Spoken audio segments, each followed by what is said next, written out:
Hello Internet, I'm Stravos, it's Stravos11, and in this video we're going to be discussing the latest cards released in the post The Gooey Molten Center of Molten Core. Hot stuff, let's see. Okay, first off we have Flamewaker. It is a 3 mana mage minion, it has 2/4 stats, and it reads, after you cast a spell, deal 2 damage randomly split among all enemies. Interesting. So first off, the stats are totally fine. 2, 4, 6 total for 3 mana is great. The effect, however, is a peculiar one, I would say. If you compare this to Knife Juggler, it shares some similarities in the way that it can kill something, but it's random. With Knife Juggler, you're developing the board and you're killing stuff at the same time. I think that's what makes it possibly the best 2-mana neutral minion in the game. Or at least the most used. But this thing, the Flamewaker, is a little bit strange because you can't really frostbolt something and then kill it with this card. I mean, if you frostbolt something, it's dead, right? You don't need that extra 2 damage. So it's a little bit strange. However, I do think it's very good with spells like Unstable Portal or Mirror Image. We might see that make a comeback. I don't think it's good with spells like Frostbolt or Magic Missiles or things like that. Things that deal damage seem kind of weird with this card. I mean, yes, you can have a Harvest Golem on your opponent's field, you can Frostbolt it, and then this thing has a 75% chance of killing it, which is great. And I think that makes it a good card. I don't think it's amazing, I don't think it's too extreme, I don't think this is as good as Blast Mage, right? Blast Mage, you put something on the field and you kill something in the same turn, or you kill multiple things on the same turn, right? It's just a really good version of Mad Bomber as long as you have a mech on the field. This one is a little bit clunkier in my opinion, but it might survive a turn and it might help to kill something, and you might just do some extra damage to the face. So it's good, it's okay. I would rate this and construct it as a 7 out of 11. I don't think it's too great. Like I said, I think it feels a little bit clunky and I think it only works really good with specific spells, but you might have a mage built around those specific spells and it might work, it probably will work really well with Flamewaker, right? And some other cards as well. In Arena, this card is, well, you do get spells with a mage in Arena, and sometimes arena fights are pretty scrappy and you only miss 1 or 2 damage, or you can't really afford to ping that turn, so this card may come in real handy in Arena. But I would say that again it's a 7, just because you can't really pick the spells that you get. And if you play this and your opponent plays a 4-drop and you fireball the 4-drop and it dies, you're just gonna do 2 damage to the face, which again is fine, but it's not crazy impressive. As far as style points go, I would rate this card personally as an 8 out of 11. It brings back a lot of memories. This entire expansion, Blackrock, is bringing back a lot of memories from my Molten Core days or just leveling up in Blackrock depths. And I really like the design of these creatures, and I think the art style is cool, and I think the effect is also a cool effect.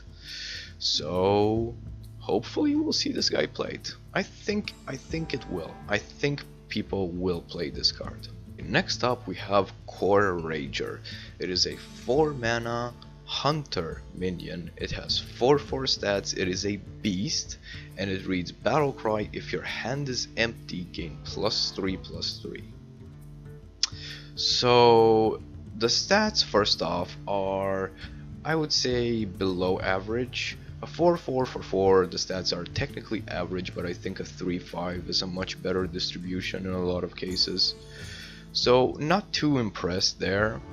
Now the effect is an interesting one. We've never seen an effect quite like this before. If your hand is empty, you gain an advantage somehow, it seems to encourage a different playstyle. Now, you might be thinking to yourself, well, this should be really easy to do, right? I mean, Hunter just empties out their hand and you just go face Hunter, woo!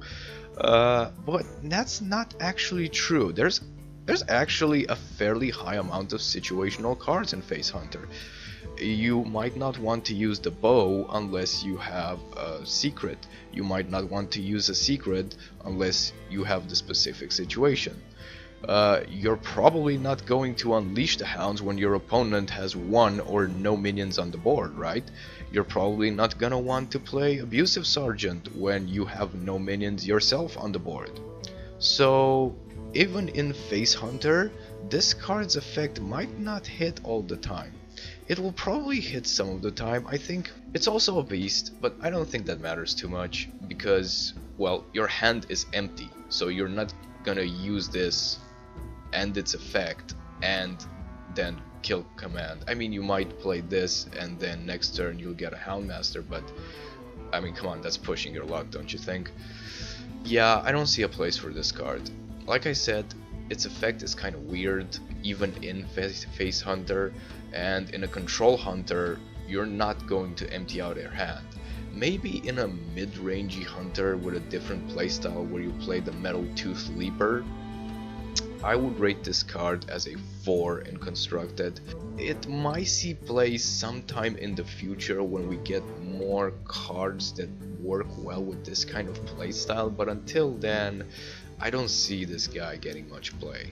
And of course, there's also BGH, and if you're running an aggressive Hunter deck, do you really want to give your opponent a target that he can use the BGH on? I don't think so. As far as Arena goes, this card may be slightly better than Arena just because sometimes it does go to top deck wars and you have to draw something good, and this card is a pretty good card if you top deck it, right? It's basically a War Golem for less mana. Yeah, I would put it as a 5 in Arena. There's just better 4-drops out there, it's that simple.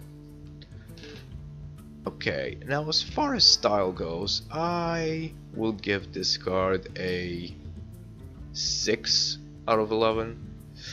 The effect is a pretty cool effect. The playstyle is interesting, but it's not to my liking. I don't like the idea of deliberately emptying out your hand so you can gain an advantage. That just sounds kinda silly to me. Okay, next up we have Imp Gang Boss. It is a 3-mana Warlock minion. It has 2/4 stats and it reads, whenever this minion takes damage, summon a 1/1 Imp.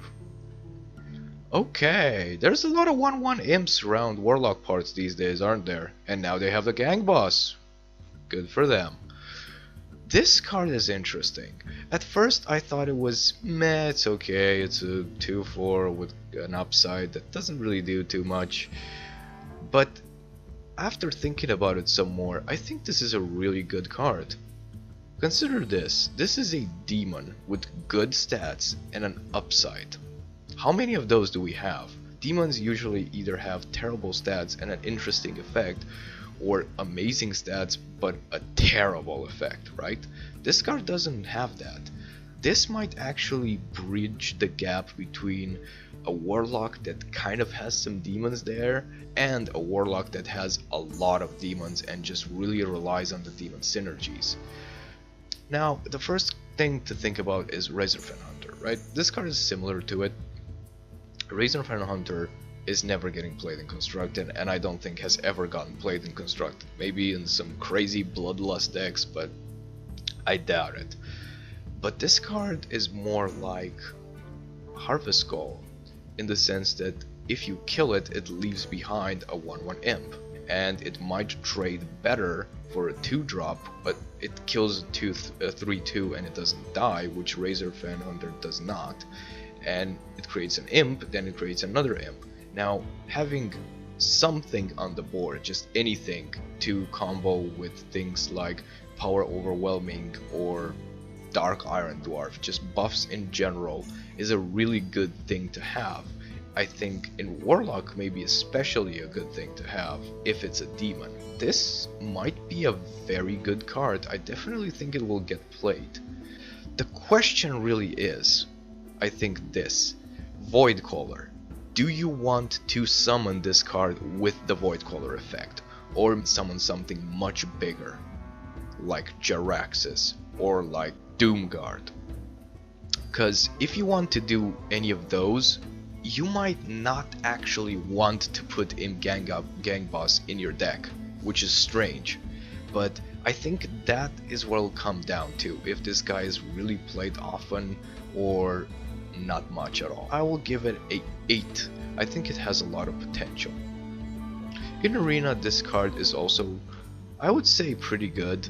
In Arena, you might find yourself stuck with those buffing demon spells like Demon Heart or Demon Fire, and you might not really have anything to do with them. You're just gonna use them at crappy removal. You might also find it hard to run into good 3-drops that synergize well with other things like buffs and power overwhelmings, right? I'll also give it an 8 out of 11. I think if you see this in Arena, you should probably pick it. As far as style points go, I'll also give this card, again, an 8 out of 11. It's a pretty cool card. Look at him. This is our hellish pit hole thing, scrub! Yeah, beat it! Right. I like it, and it looks pretty cool, and I think this guy knows what's up. That's what his face tells me, that he knows what's up. Alright guys, if you enjoyed this video, consider liking, subscribing, following on Twitch and Twitter and all that stuff. I'll make more of these videos in the future. Hopefully you'll tune in. Bye bye.